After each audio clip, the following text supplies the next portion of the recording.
very much, Mr. Chairman. Thank you, Minister. I'll attempt to be brief. I do, however, wish to address forestry, as a large proportion of the Minister's presentation was on forestry. It's something which I greatly welcome, coming from Clare, which I think is the third most forested county in Ireland, both in terms of real area and also in terms of the proportion or the percentage of the county which is forested. I suppose I find myself joining very much with Deputy O'Keefe in calling for a greater focus on processing and the value that can be obtained from processing. I come from Scariff in County Clare, which was put on the map because of a processing plant there, Finsa, which Deputy O'Keefe will possibly know was perhaps one of the cornerstones of Lemass's industrialisation policy. Deputy O'Keefe will also know that it stopped processing during his tenure in government, and I think that it badly needs to be replaced with processing, because the whole of Slieve Aughty, Slieve Barn and large parts of Mount Callan in Clare are now covered in relatively young forestry, and something will have to be done with it, and something of value to the economy. And there is considerable value, I think, to be obtained from the processing of the maturing woods on those slopes. So I would call upon the Minister to look at that.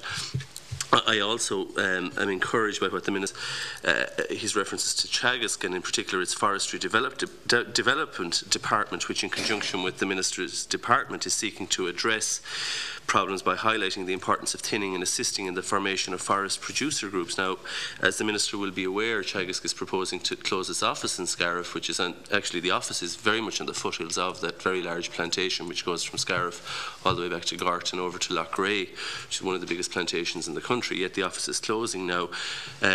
There is a proposal that clinics will continue to be carried out in Scariff, which I greatly welcome, and it's to be addressed by Professor Boyle, but any input which the Minister can have, I do realise that Teagasc operates at arm's length, but in ensuring that there are clinics both in what we might call classic agriculture but also in forestry, that as great a presence as possible is maintained in this important area for forestry, is I think a priority, and one which I would urge the Minister to work upon.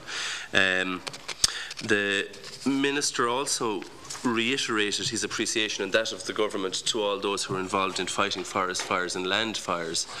Now, with respect, Minister, and I realise that this falls outside of your department, that appreciation of those involved in fighting forest fires will ring somewhat hollow with firefighters in the country, because appeals officers throughout the country are increasingly deciding that firefighters cannot obtain job seekers allowance because of the fact that they're on call. And I think that all firefighters involved in fighting forest fires, by their nature, they're not in Dublin, they're not in Cork, they're not in Limerick, they're from small rural stations throughout Ireland.